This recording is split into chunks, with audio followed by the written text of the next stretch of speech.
Negara, bangsa dan kemakmuran, hukum Allah tegakkan.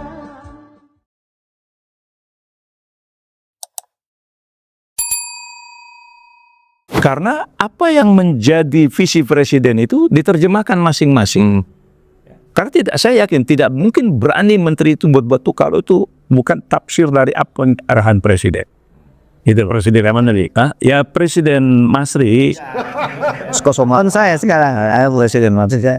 Jadi, maksud saya gini, kembali kepada provokasi rakyat. Apakah nggak bisa kita tafsirkan ya, di sampingnya sudah kita bincangkan, kita tafsirkan Menhan ini memprovokasi rakyat supaya mendukung Prabowo karena dianggap Prabowo lemah dalam menghadapi ini. Enggak, mikir saya enggak. Kalau saya yang lihat Menteri Pertahanan Syafri Samsudin, dia tuh bicara ini loh fakta. Mahasiswa, bangsa Indonesia, ini fakta yang terjadi. Nah, dia udah buka, dia verifikasi, gantung bagaimana? Ya, bagaimana memfollow up-nya. Jadi musuh tadi, musuh dalam selimut. Nah, mana musuhnya itu? Iya, mahasiswa kan tak bisa berbuat apa-apa, ya kan? Dengan ada pun ungkapan itu, yang bisa bertindak itu kan pemerintah. Nah, itu yang jadi pertanyaan. Ya, ketika saya mengatakan tadi, mana nih musuhnya jadi? Ya kan? Kok nggak diapa-apain? Nah, ini yang jadi pertanyaan. Tapi kita kembali lagi. Jadi tema kita, ya, akhir tahun ini, apapun yang terjadi, rakyat itu puas. Pak Masri, ya, di sesi akhir ini ada catatan, silakan. Ya, catatan saya sederhana sih ya. Pertama, memang kita tak boleh putus harapan. Ya, sebagai orang yang beriman, nggak boleh putus harapan, ya kan? Tetap optimis. Tapi bukan berarti putus harapan itu pasrah. Masih ada harapan tapi pasrah. Tetap saja melakukan perbaikan-perbaikan. Bicaralah yang benar. Sepanjang masih bisa bicara. Sepanjang masih bicara. Kecuali tak bisa lagi bicara.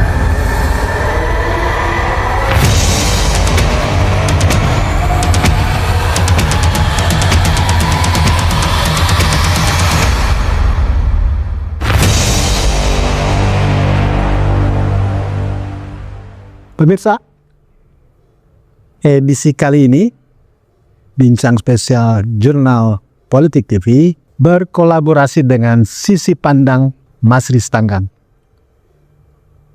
channel yang sama-sama fokus pada perkembangan politik dan hukum di tanah air. Bersama kita sudah hadir owner dari channel Sisi Pandang Masri Stanggang dengan Dr. Masri Stanggang. Lalu seperti biasa kita ditemani dua narasumber tetap kita. Ada Dr. MS Kapan, pakar kebijakan politik, dan Associate Profesor Dr. TB Masa Jafar.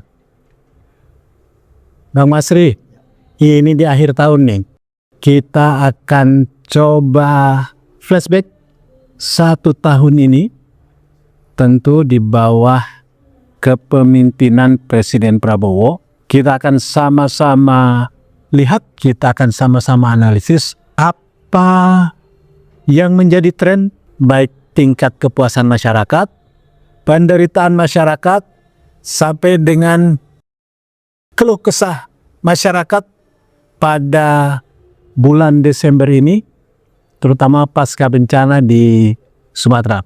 Sisi pandang abang seperti apa nih di tahun 2025 ini?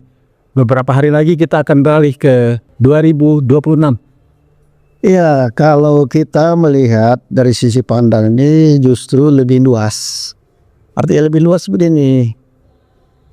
Kita akan berharap ketika Prabowo terpilih ada suatu perubahan fundamental dari kepemimpinan Jokowi yang lalu. Ya kan? Itu harapan publik, semua harus begitu, termasuk kita lah, bahwa kita mengalami masa Jokowi itu sedemikian rupa merasa sangat-sangat terpinggirkan atau katakanlah mendapat tekanan ya, baik dari segi ekonomi, politik dan macam-macam ya. Nah, sekarang kita harapkan dekat Prabowo tentu orang menginginkan satu perubahan, ya, perubahan. perubahan itu memang ada beberapa yang memberikan harapan. Pertama janji-janji beliau gitu ya, bahwa dia akan berantas korupsi, buat kesejahteraan.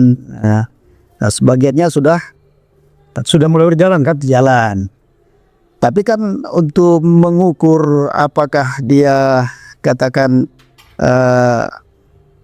memenuhi harapan, tentu kan ada dua variabelnya. Variabel pertama yang harus diuji adalah apakah dilaksanakan janjinya. Yang kedua, apakah memenuhi harapan dari publik gitu, ya kan? Baru disebut katakan oke lah ini bagus gitu. Nah, saya kira itu yang perlu kita diskusikan sama narasumber kita ini, ya kan? Bagaimana pandangannya?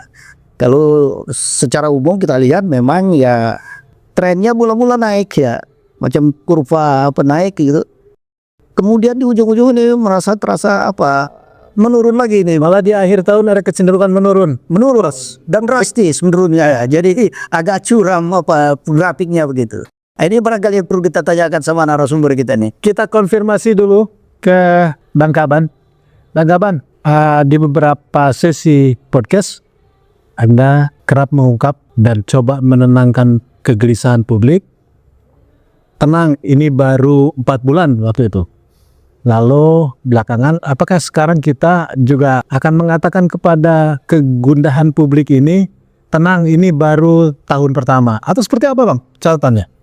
Terima kasih. Bismillahirrahmanirrahim. Assalamualaikum warahmatullahi wabarakatuh. Waalaikumsalam. Dr. Masri dan Profesor TB. Jadi kita berjalan dalam waktu yang tidak bisa berulang. Jadi waktu ini berjalan terus. Dan harapan itu tidak boleh pudar. Ya, harapan itu tidak boleh pudar. Karena harapan itulah yang akan mendorong manusia atau siapapun untuk berbuat sesuatu. Kalau kita ini temanya adalah mengevaluasi atau katakanlah kita berbincang-bincang setelah 1 tahun 3 bulan atau 1 tahun 2 bulan, ya kan, dari 2024 Oktober ke 2025 Oktober itu kan 1 tahun, ini sudah bulan November Desember, jadi 2 bulan. Nah selama hampir 1 tahun 2 bulan perjalanan ini, ya kita semua punya persepsi, ya, semua punya persepsi tentang bagaimana harapan terhadap kepemimpinan, ya, pemerintahan Kabinet Merah Putih ini. Jadi kadang-kadang saya melihat merah putih, kalau baca merah putih itu menunjukkan keberanian dan kesucian, kan itu dulu doktrinnya. Nah sekarang merah putih itu bisa jadi merah. Jadi merah dia. Merah itu peraha. Merah. Putih jadi pucat. Jadi kehidupan masyarakat itu betul-betul merah dia gitu kan. Putih pucat. Nah kalau kita maknai kata-kata merah putih ini apa? Ini bisa dilihat dari indikator-indikator gitu. Ya, indikator-indikator umum lah. Kalau dari aspek ekonomi yang paling populer itu kan ekonomi growth, pertumbuhan ekonomi, ya kan? Nah, pertumbuhan ekonomi Indonesia itu cenderung tidak dipercaya oleh internasional. Karena bentuk grafiknya itu lucu gitu. Jadi betul-betul kayak direkayasa bentuk grafiknya itu. Pertumbuhan ekonomi di sini. Iya. Biasanya kan ada gitu ya. Nah Indonesia ada datar dia. Jadi orang curiga. Ini betul-betul kondisi atau ini hasil rekayasa. Jadi data pun dimerahkan gitu Pak. Ya. Mungkin ini bagian dari cipta kondisi. Kenapa? Bagian dari cipta kondisi. Jadi ini yang saya katakan. Kalau dari indikator-indikator ekonomi yang umum saja, ini menimbulkan pertanyaan. Ya, menimbulkan pertanyaan yang sangat mendasar. Ya, apakah angka yang digembar-gemborkan 5,sekian% itu bisa tercapai gitu. Nah, kalau dilihat dari rekayasa ya, persepsi bentuk bentuk grafiknya itu datar pertumbuhan itu, jadi orang curiga. Nah, kalau orang sudah curiga begini kondisi pertumbuhan ekonomi Indonesia, siapa yang mau datang? Siapa yang mau datang memberikan katakanlah investasi? Karena investasi itu yang dituntut adalah kepercayaan total. Itu dari indikator yang umum ya. Nah, bagaimana dengan tingkat daya beli masyarakat hari ini? Pak Kaban, sebelum dilanjut ke daya beli masyarakat, ketika Anda menyebut tadi ada merah putih itu kan susu. Kira-kira masih ada nggak susu yang bisa diperah untuk rakyat hidup? Itu yang berat itu. Kenapa? Karena nanti ini kaitannya dengan masalah fiskal penerimaan negara. Tax ratio Indonesia itu menurun. Ya, menurun dari sekian belas persen, ya, 18 berapa belas persen, 18%, sekarang sekitar 9%. Jadi susu yang mau diperah tadi itu pun sudah. Tax ratio itu menunjukkan apa? Menunjukkan apa? Jadi semakin tinggi tax ratio itu menunjukkan penerimaan negara, orang membayar pajak itu tinggi. Nah, yang bayar pajak ini kan perusahaan-perusahaan segala macam. Yang menunjukkan ekonomi bergerak ya. Ekonomi dinamis gitu loh. Nah, itu satu contoh lagi gitu. Nah, jadi inilah dalam catatan 1 tahun 2 bulan ini indikator yang terbaik. Udah bagaimana tentang masalah ketimpangan, saya kira ini sudah nih. Nah, apalagi ditambah dengan satu suasana yang tidak pernah diprediksi, itu bencana. Bencana akibat penyimpangan, penyelewengan yang sengaja dibiarkan. Gitu. Jadi memang ada peristiwa alam ya, tetapi bencananya itu adalah begitu rupa, itu adalah akibat perbuatan manusia. Nah, itu kan tidak pernah diprediksi. Berapa biaya kerugian, dampak kerugian dari bencana itu? Ada nggak dialokasikan dalam penerimaan belanja negara? Kan tidak ada. Jadi ini semua adalah yang sifatnya accident. Nah, jadi di tengah keraguan-raguan orang terhadap angka pertumbuhan, nah kemudian terjadi bencana seperti ini, beban menjadi akumulasi. Nah, ini juga taruhannya adalah pada kepercayaan. Nah, cuman masalahnya kan gini, apapun yang terjadi di Indonesia ini yang menyangkut apa yang dilakukan oleh pemerintah, itu kalau diadakan survei kan rakyat semua puas. Menurut versi survei? Iya, yang penting whatever itu data yang real. Ya. Jadi apapun yang terjadi, rakyat itu puas. Ya. Dimerahkan sampai putih gitu kan. Ya, puas juga. Ya kan? Jadi ini kondisi. Ya. Ini fakta yang kita lihat gitu. Yang kita jadi di survei rakyat puas kok. Ya. Nah, jadi memang ada hal yang anomali barangkali ya. Anomali atau paradok, terserahlah mau pakai apa. Apa masih bisa dipercaya survei sekarang? Apa? Masih bisa Buktinya orang percaya. Ya, artinya mungkin bukankah misalnya seperti grafik ekonomi tadi yang direkayasa juga hasil survei bisa rekayasa? Ya, tapi kalau itu dampaknya kan langsung. Ya, langsung apa? Orang ragu-ragu untuk melakukan investasi.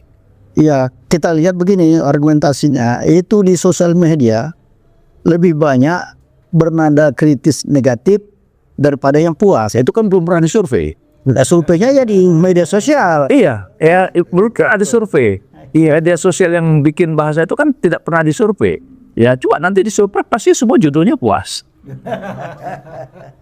Prof, kenapa bisa terjadi seperti itu? Di satu sisi, walaupun tidak sampai pada level hopeless, tapi harapan itu sudah mulai memudar kepada pemerintahan sekarang nih. Tapi di sisi lain, kita percayalah sementara, hasil survei justru masyarakat puas. Kenapa kok bisa berhadapan-hadapan seperti itu kondisinya?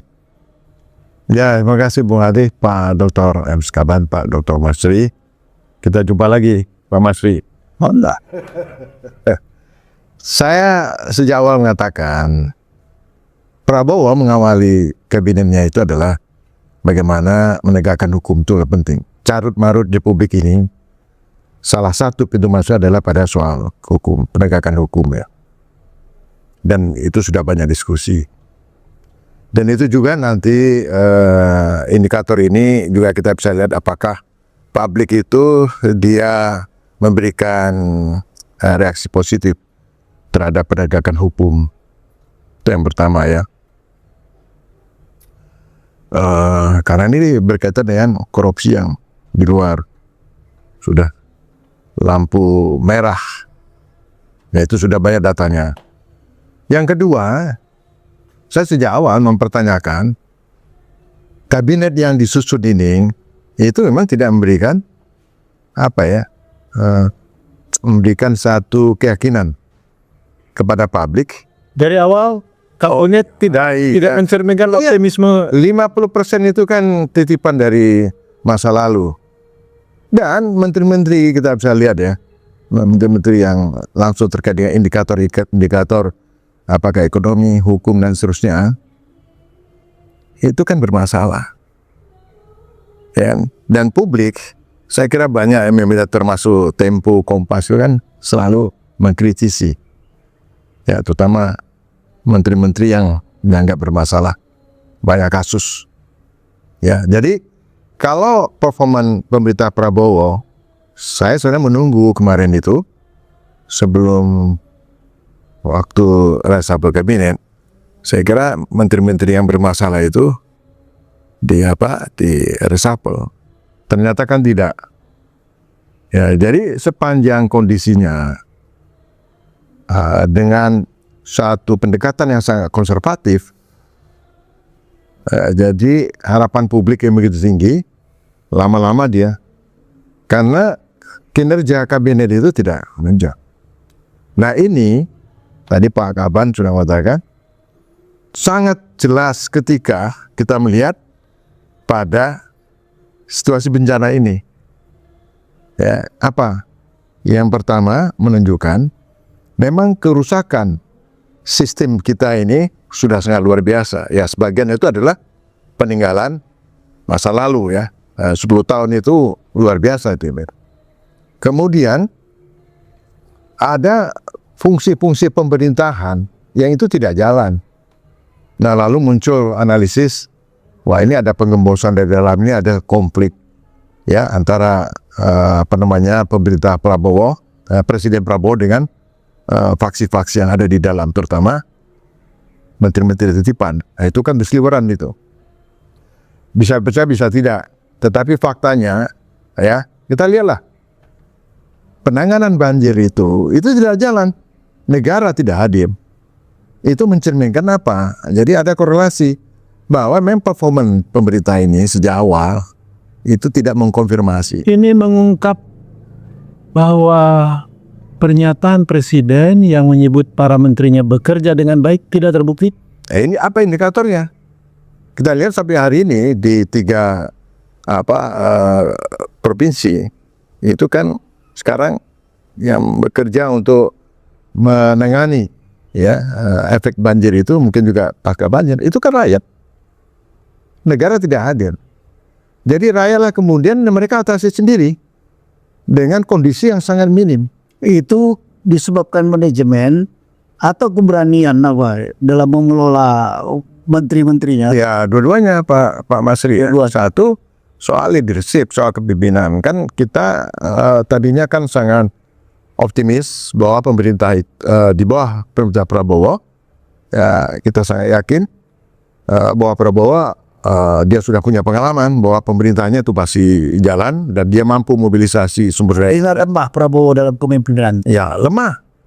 Apapun ceritanya. Walaupun kita di awal-awal kan selalu mengatakan Prabowo pasti bisa, kan terus itu. Betul. Tapi tidak terkonfirmasi. Gitu Pak Masri ya. Paling tidak dalam setahun ini belum terkonfirmasi ya. Iya, itu Tidak, saya pikir udah terkonfirmasi. Terkonfirmasi dengan data-data tadi, indikator-indikator tadi itu. Jadi bahasa Profesor TB tentang bagaimana warna kabinet ya, bagaimana posisi format kabinet yang ada itu akhirnya tidak menimbulkan reaksi yang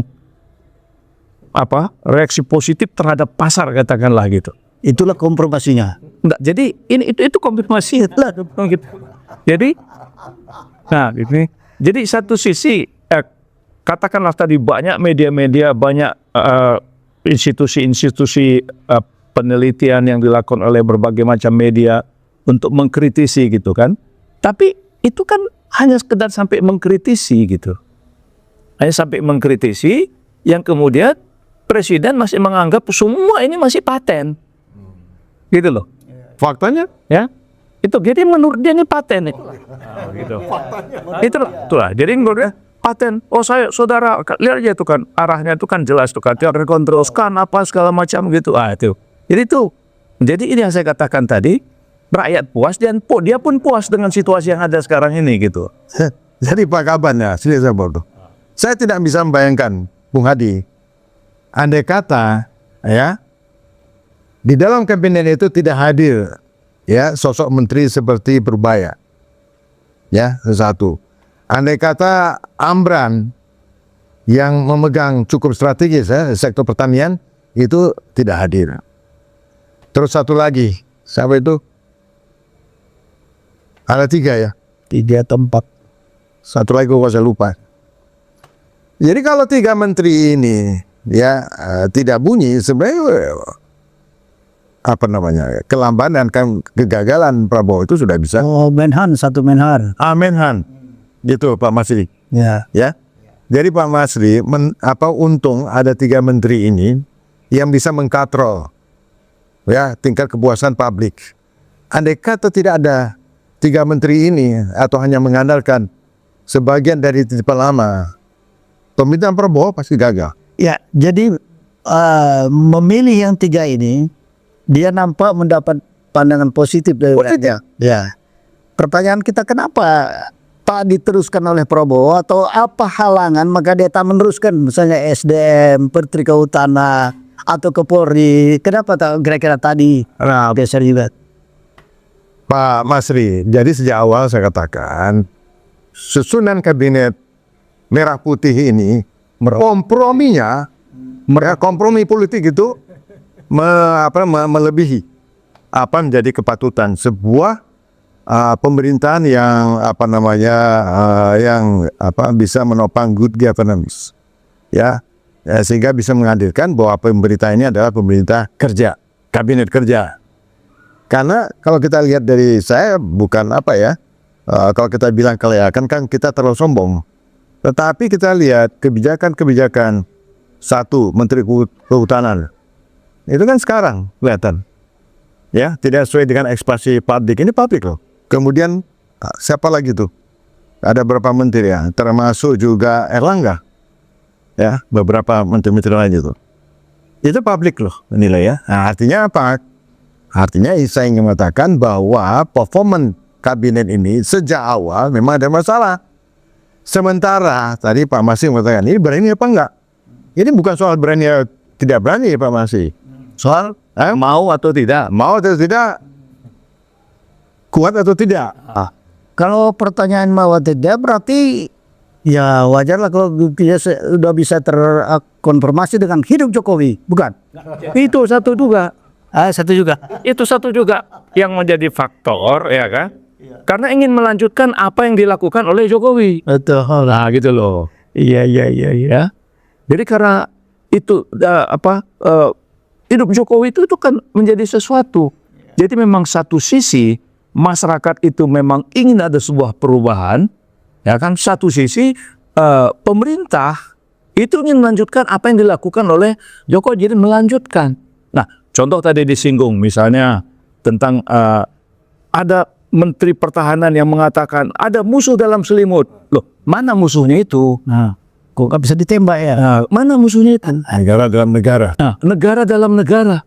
Itu disampaikan oleh Menteri Pertahanan ke seluruh publik, disampaikan juga dalam di kampus misalnya kan. Terus orang nunggu, loh musuhnya mana ini? Ya, jangan-jangan musuhnya diselimuti. Didekap di dalam selimut. Jadi katanya ada musuh dalam selimut, ya kan? Tapi yang di selimut itu musuhnya tuh siapa? Ya kan? Nah, kemudian reda, ya kan? Jangan-jangan musuhnya diselimutin. Nah, jadi apa yang disampaikan oleh Menteri Pertahanan yang tadi menimbulkan ada sesuatu, wah ternyata ada menteri yang mau menegakkan hukum dan sebagainya. Tapi kemudian reda, itu kan akhirnya Saya melihat begini. jadi sesuatu yang cuman begini aja gitu loh. Ya, saya melihat begini. Ketika dia menyampaikan ini ke publik, ada musuh dalam selimut, kemudian negara dalam negara, apalagi disampaikan di kampus, sementara dia nggak berbuat, apakah dia sedang memprovokasi rakyat untuk berbuat? Nah, yang penting rakyat puas terhadap hal-hal seperti itu. Nah, jadi butuh kepuasan saja dia. Yang butuh rakyat puas, gitu loh. Jadi persepsi publik ini dia bermacam-macam. Bahkan kita lihat nih menurut pengamatan saya, sekarang ini sudah ada ya kelompok kritis yang mengatakan, menyimpulkan bahwa antara Prabowo dengan Jokowi itu satu paket, sama saja ya. Ya saya agak juga terkaget ya karena diskusi kita tadi di awal ya, bahkan beberapa episode sebelumnya, bahwa kepercayaan publik kepada Prabowo ini kan luar biasa. Nah, ini adalah sebuah fenomena yang terus berjalan, sehingga kita lihat antara satu peristiwa dengan antara satu masalah yang krusial ya, kita lihat ini ada semacam satu garis penjelas bahwa memang kinerja pemerintah Prabowo itu sangat lamban. Itu harus karena kalau tadi Pak Kaban pertanyaannya adalah apa mungkin walaupun Purbaya sudah beberapa kali mengatakan pendapatan per kapita kita itu akan naik ya di berapa itu, di angka 7%. Tetapi kalau dari segi Catatan Prof, akan. itu loh. Tapi Pak Kaban, kalau hukum ini tidak beres, siapa yang mau datang? Nah, itu persoalan. Ya, jadi ini kan judulnya akan, sementara data itu yang sudah dibaca dunia itu kok data. Kalau kompromi politiknya lebih dominan, kemudian mengabaikan hukum, siapa yang percaya? Saya beri Dari suasana mendung politik kita membaca ini, ya kan? Anda kan sering ketika membahas soal politik lingkungan, Anda menyebut ini kita dalam fase climate disaster, bencana iklim. Apakah juga dari suasana mendung, dari yang kita bahas tadi, suasana politik, akankah terjadi bencana iklim politik? ini climate cabinet, ya. Jadi climate cabinet disaster berpengaruh sah. Ya karena dari sini coba lihat ya respon komentar orang terhadap apa yang terjadi di Aceh. Ketika ada tsunami, buahnya adalah terjadi kompromi pemerintah dengan seluruh tokoh-tokoh aktivis Aceh, ya itu tsunami. Nah ini Kalau bencana politik yang terjadi, Nah ini sekarang ini begitu ada satu bencana terjadi longsor yang dari hulu ke hilir yang menenggelamkan banyak hal, yang timbul adalah bersuara semacam ketidakpuasan, ya protes. Padahal pemerintah sudah melakukan. Nggak mungkin pemerintah diam untuk memberikan bantuan itu. Tapi respon publik itu berbeda, gitu loh. Nah, jadi ini apa ini gitu loh. Nah ini semua adalah bagian dari cerminan rasa, ya kan? Kok kepuasan kami yang begitu puas kok akhirnya begini gitu loh. Nah jadi ini sebagai catatan tadi terhadap apa yang kita lihat ke depan, ya kan? Ya kalau diambil catatan dari semua yang disampaikan tadi, bisa kan judulnya jadi fail, ya kan? Bukan lagi paradoks. Nah, bukan, jadi fail. Lebih dari itu. Wah, betul. Jadi ya nak, gagal total. ya. Jadi ini jadi fail dia. Nah, tapi apakah bisa menerima ini? Ya, tapi kan kembali lagi, ini kan baru 1 tahun 2 bulan. Harus 1 tahun ya. Harus 1 tahun 2 bulan. Jadi kita juga harus melihat itu dengan pikiran jernih sambil berharap mudah-mudahan ada pencerahan ya bahwa oh ini ternyata tim saya, skuad saya ini, skuad 2024 ini ternyata belum memenuhi apa yang diharapkan oleh masyarakat dengan indikator-indikator pertumbuhan daya beli masyarakat, kemudian indikator masalah penegakan hukum dan sebagainya. Dan ini kan bagaimana institusi pemerintahan ya yang kita kan semua orang bereaksi misalnya terhadap tim reformasi polisi dengan Perpol Kapolri dan sebagainya, bagaimana respon pemerintah itu kan dibaca orang. Ya, dibaca orang dan itu kan satu sama lain saling berkaitan. Ya, ujung-ujungnya nanti adalah apa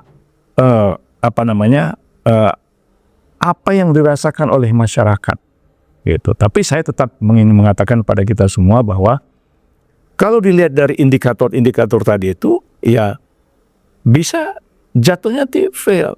Nah sekarang mau nggak menerima kenyataan itu? Nah, saya sambung. Jadi saya teringat pada pernyataan Koni. Dia katakan berdasarkan data dari Hasto, Sekjen PDIP, itu memang diharapkan paling tidak tahun kedua itu sudah ada takeover kekuasaan. Nah, apakah ini juga, ini dari sisi lain ya Pak Masri ya, ini adalah suatu ketidakwajaran. Ya, ini dari sisi lain. Bahwa Anda prediksi Koni benar? Iya, artinya pemerintah ini nggak boleh sukses kan gitu. Ini di sisi lain tidak boleh sukses, ya. Sehingga yang di take over. Nah, di tengah perjalanan take over itu sisi lain. Kan judulnya sisi lain. Ya, sisi pandang dari sudut yang berbeda. Jadi mesti banyak sudut kan gitu. Jadi itu sisi lain yang harus juga kita lihat. Prof, apakah dari yang ada yang bisa ditangkap publik, ketidakpuasan dan lain sebagainya, bisa dibaca sebagai tanda-tanda menjelang fail state? Anda beberapa kali di berbagai forum menyebut ada ancaman negara gagal gitu ini. Tahun 2025 ini muncul berbagai hal, ya kan, termasuk ada rekayasa segala macam, ketidakpuasan publik, ya kan, gitu. Bahkan Anda terakhir mengatakan ini ada tanda-tanda bisa-bisa di take over. Apakah ini bisa dibaca sebagai tanda-tanda menuju negara gagal? Ya, kalau ciri-cirinya kan sudah.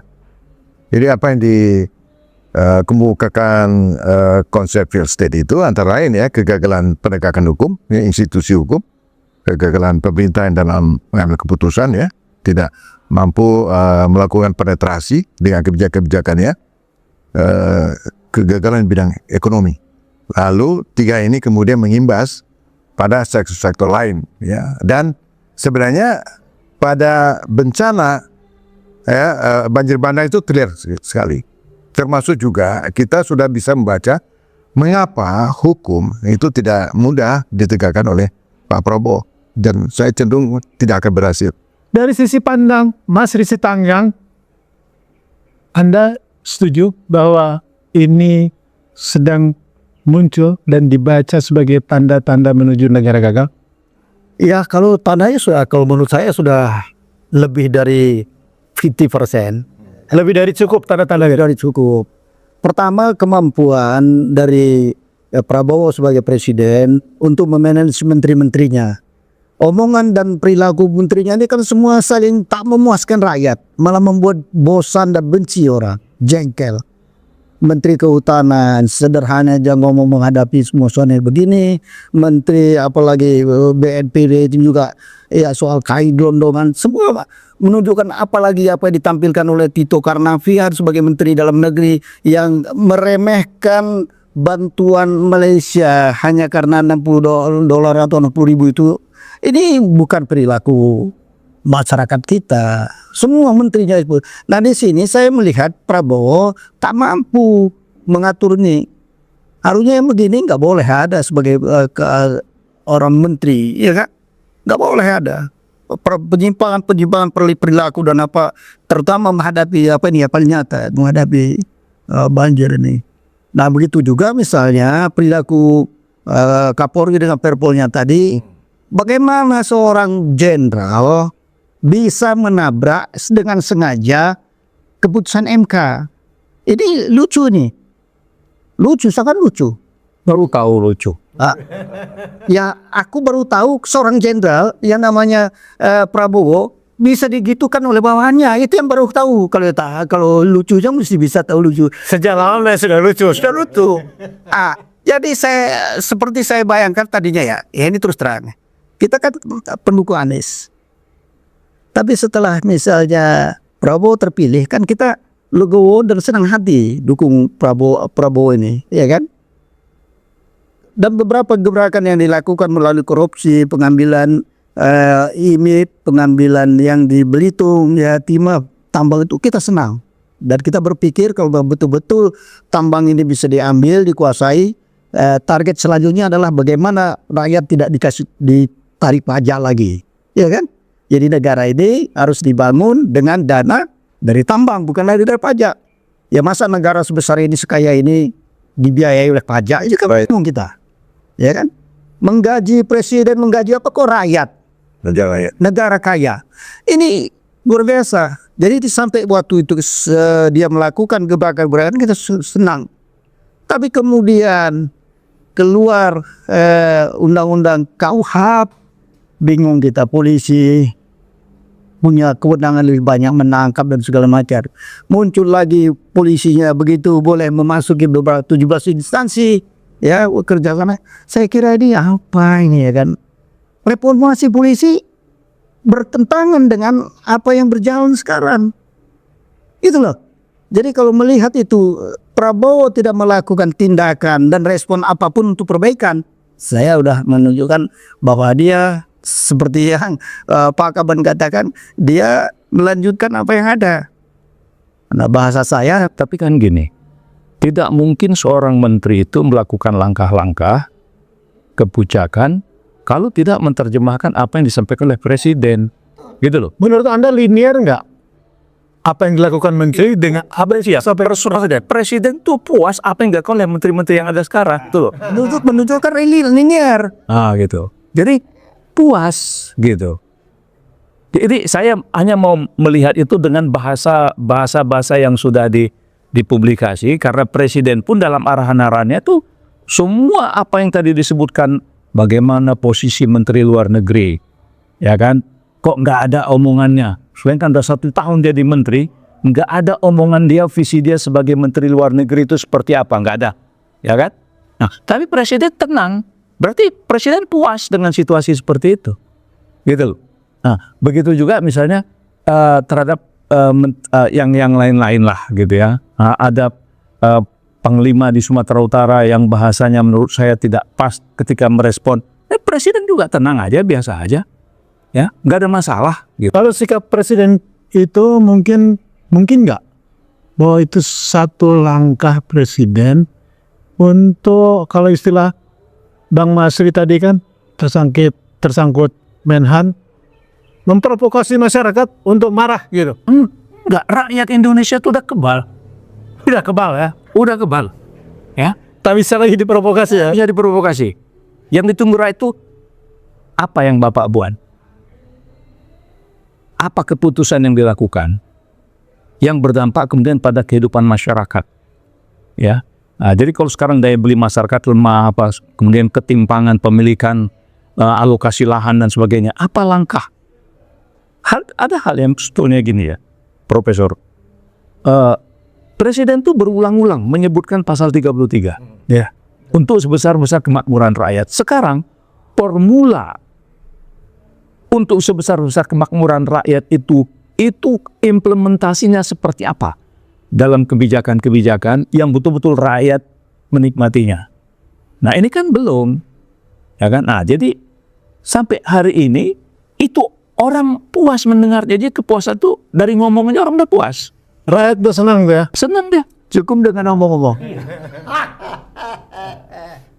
Jadi rakyat itu puas dengan omongan tuh seperti puas. Hibur. Nah, jadi tadi kritikan Menteri Dalam Negeri, Menteri Dalam Negeri tentang bertetangga kita dengan Malaysia, itu baru kalimat seperti itu. Ini kan sebenarnya sesuatu yang nggak pernah terjadi. Kaban, Tapi ada yang terjadi. dari nada yang Anda sampaikan sepertinya Anda ini hopeless. Betul Pak Sudi? Bukan hopeless. Kita tadi saya katakan harus tetap ya mengingatkan apa yang terjadi, dan ya karena ini baru 1 tahun 2 bulan, sisakanlah secercah cahaya. Masih ada harapan untuk perubahan. Secercah cahaya. Prof, Jadi supaya tidak menuju negara gagal, apalagi di take over di 2026 atau 2027 misalnya. ya sebenarnya Betul itu. Take over itu apakah wakil mau ngambil atau justru bahasanya memang Prabowo mau mengasih? Coba gimana itu? Jangan karena memang ada semacam agreement atau di awal ya kan. Ini kan boleh-boleh aja kita sisi pandangnya. dan kemungkinannya bisa juga dikasih ya kan, atau take over apapun lah ya. Nah, jadi saya ingin mengatakan kalau itu yang terjadi, itu akan menambah kekecewaan ya bagi rakyat. Karena tidak ada alasan yang cukup kuat ya tentang wakil presiden. Kalau saya melihat kan secara objektif, bukan karena sentimen. Ini nggak ada urusan dengan sentimen. Banyak sekali indikatornya. Prof, sampai sini nih. Jadi di sini ada apakah take over itu memang mau dikasih? Dah lah. Dikasih atau direbut? Nah, dikasih atau direbut, ya kan? Ini kan bisa menimbulkan berbagai macam hal. Saya ingin mencoba mengingatkan gitu ya, apa yang dikatakan oleh profesor siapa tadi itu yang dari penasihat yang dari Rusia itu, Ibu Koni ya. Nah, bahasa Ibu Koni itu juga kan bukan bahasa sembarangan, ya kan? Tidak mungkin dia menyampaikan itu kalau tidak dalam rangka untuk mengingatkan, ya kan? Nah, kemudian indikator-indikator ekonomi kita yang sedemikian rupa itu kan punya alasan. Jadi alasan ini, Anda udah nggak berhasil, ya mampu, udahlah kasihkan aja, serahkanlah gitu. Itu kan bisa begitu gitu loh, ya kan? Nah, kemudian bagaimana kita merespon itu, ya kan? Nah, saya melihat bahwa kalaupun ada penyerahan seperti itu juga rakyat puas. Kenapa? Karena apa? Karena sekarang sudah mulai dikonsep koalisi permanen. Ya. Gitu loh. Dan tidak ada masalah. Jadi koalisi permanen. Jadi apapun ceritanya gitu kan. Ini persoalan tadi ini. Tuh. Ya. Jadi, karena ada koalisi permanen, jadi apapun yang terjadi, ya kan? Karena partai-partai politik itu dipercaya oleh rakyat. Rakyat kan memilih partai-partai politik itu. Nah, dia bikin koalisi permanen. Jadi apapun yang terjadi, tinggal ganti-ganti aja. Nah, rakyat disurvei pasti puas. Walaupun di tengah kegundahan masyarakat ya. Iya. Prof, masyarakat gundah tapi DPR-nya anteng-anteng saja itu. Ya, kita pun sudah baca sejak awal. Jadi nggak usah heran, saya nggak ada yang heran. Itu yang dibilang oleh Pak Kaban, koalisi permanen. Karena memang kalau kita lihat fungsi DPR itu kan nyaris tanda petik ya, nyaris lumpuh. Fungsi kontrol itu nggak ada. Itu sudah banyak kita diskusikan. Tetapi saya tetap ya menaruh harapan. Walaupun secercah. Karena saya lihat ya, ketika Prabowo melakukan diplomasi, ya politik luar negeri Indonesia itu luar biasa. Itu menurut saya Prabowo itu adalah seorang presiden yang mampu masuk ke dalam pentas global selain Pak SBY ya. Itu luar biasa. Artinya bagaimana dia juga berhasil ya di dalam memberikan dukungan kepada perjuangan Palestina. Dan itu efek ke dalam luar biasa. Nah, semestinya apa yang sudah dibangun dalam diplomasi internasional itu secara domestik mestinya ya itu dia bisa saling mengisi, saling menopang gitu loh. Ini kan seperti bumi dan langit, diplomasi keluar canggih ya, Prabowo itu didahulukan, semua pimpinan negara besar angkat topi. Tetapi kalau kita lihat politik domestiknya itu kan hancur-hancuran gitu loh. Nah, kita berharap ke depan ya secerca harapan itu masih ada, dan kita tidak henti-hentinya mengingatkan bahwa Pak Prabowo itu ya, dia adalah seorang presiden sebagai kepala negara, dan dia punya kekuasaan dan dia bisa lakukan. Dan sebenarnya rakyat itu di belakang dia. Nah, supaya Prabowo harus yakin itu ya. harus yakin. Jangan kemudian apa yang dia tulis ini paradoks. Paradoks itu justru ada dalam kepemimpinan dia. Ya, ada keyakinan dia bahwa rakyat berada di belakangnya.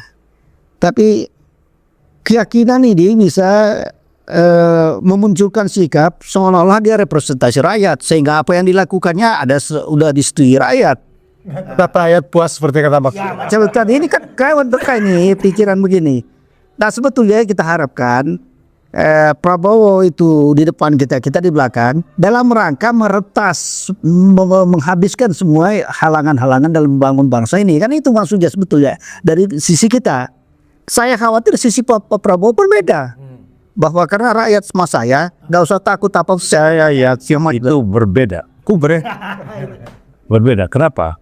Karena tadi Profesor sudah bilang dari awal ketika membentuk kabinet itu, ya kan, yang saya bilang bahasa saya waktu itu kalau di podcast, ini kabinet talbis. Campur, berbaur. Yang hak dan yang batil. Campur jadi satu. Gitu. Jadi ini kabinet talbis gitu. Ya, apakah itu disadari atau tidak? Faktanya talbis. Nah, dalam kondisi talbis inilah maka kemudian banyak problem-problem terjadi karena apa yang menjadi visi presiden itu diterjemahkan masing-masing. Karena saya yakin tidak mungkin berani menteri itu buat-buat kalau itu bukan tafsir dari apa arahan presiden. Itu presiden yang mana nih? Ya Presiden Masri. Kosongan saya sekarang, presiden maksud saya. Jadi, maksud saya gini, kembali kepada provokasi rakyat. Apakah nggak bisa kita tafsirkan ya, di sampingnya sudah kita bincangkan, kita tafsirkan Menhan ini memprovokasi rakyat supaya mendukung Prabowo karena dianggap Prabowo lemah dalam menghadapi ini. Enggak, mikir saya enggak. Kalau saya ngelihat Menteri Pertahanan Syafri Samsudin, dia tuh bicara ini loh fakta. Mahasiswa, bangsa Indonesia, ini fakta yang terjadi. Nah, dia udah buka, verifikasi, gantung bagaimana? Ya, bagaimana memfollow up-nya. Jadi musuh tadi, musuh dalam selimut. Nah, mana musuhnya itu? Iya, mahasiswa kan tak bisa berbuat apa-apa, ya kan? Dengan ada pun ungkapan itu, yang bisa bertindak itu kan pemerintah. Nah, itu yang jadi pertanyaan. Ya, ketika saya mengatakan tadi, mana nih musuhnya tadi? Ya kan? Kok nggak diapa-apain? Nah, ini yang jadi pertanyaan. Tapi kita kembali lagi. Jadi tema kita, ya, akhir tahun ini, apapun yang terjadi, rakyat itu puas. Mas Ri, ya, di sesi akhir ini ada catatan, silakan. Ya, catatan saya sederhana sih ya. Pertama, memang kita tak boleh putus harapan. Ya, sebagai orang yang beriman, nggak boleh putus harapan, ya kan? Tetap optimis. Tapi bukan berarti putus harapan itu pasrah. Masih ada harapan tapi pasrah. Tetap saja melakukan perbaikan. Bicaralah yang benar. Sepanjang masih bisa bicara. Sepanjang masih bicara. Kecuali tak bisa lagi bicara. Jadi tetap dakwah itu menyampaikan kebenaran, tetap kita. Dan kita tetap kritisi, ya. Jangan sampai ini mungkin menjauh, karena banyak sekarang yang sudah memprediksi mungkin benar di 2030 ini akan bubar ini bangsa. Ya. Indikasinya ada sudah ya. Jadi orang-orang memanfaatkan banjir di Sumatera Utara. Nah, kemudian mendorong Aceh itu merdeka. Kemudian bantuan ke Palestina. Orang-orang maaf dengan tidak rasis dan tidak apa, orang-orang umumnya yang saya lihat dari komal-komal dan channel-channel orang pihak Nasrani itu sudah mendukung supaya Papua merdeka. Juga begitu Minahasa. Jadi mereka sudah termasuk di Tapang Utara juga begitu. Jadi sudah ada begini. Jadi saya pikir ya ini kalau memang sistem take overnya itu merebut bukan menyerahkan, atau karena kalah terus menyerahkanlah terpaksa ya. Kalau merebut, memang mereka sudah punya kekuatan kalau melihat ini. Kira-kira gitu, kalau ini dimanfaatkan oleh orang-orang. Coba bagaimana bisa mengerahkan kepala desa untuk demonstrasi sebegitu banyak? Siapa kekuatannya ini? Nggak mungkin jalan sendiri itu. Ya, saya kira itu. Jadi kita tak boleh putus harapan. Kita tetap mengharapkan terjaga NKRI, kesatuannya berdiri terus dengan tegak di nilai-nilai sapah kita Pancasila. Kita kritisi semua. Ya, kita sadarkan semua. Walaupun Pak Prabowo mengatakan orang pintar cuma-cuma ngomong, ya kita nggak boleh juga berhenti karena kata kalimat itu, ya kan, harus tetap ngomong dan harus kita kritisi, begitu aja. Baik, Pak Kaban, catatan penutup Anda. Ya, saya melihat dan saya mengatakan tadi bahwa kita harus tetap mengharapkan secercah harapan sesuai dengan bahasa secercah cahaya. Ya, secercah cahaya itu menimbulkan sebuah optimisme, dan secercah cahaya itu membuat kita kritis. Secercah cahaya itu kita tahu bahwa kita punya musuh. Jadi kalau sempat ini posisi presiden diambil alih, ya, atau ada sebuah rekayasa supaya diberikan kepada wakil presiden, saya berani katakan Indonesia akan dijajah oleh Cina. Ini Sebagai konsekuensi. ya, ini Indonesia akan menjadi bagian dari Cina. Karena ini ada kaitannya dengan sejarah. Ya. Bagaimana sejarah panjang.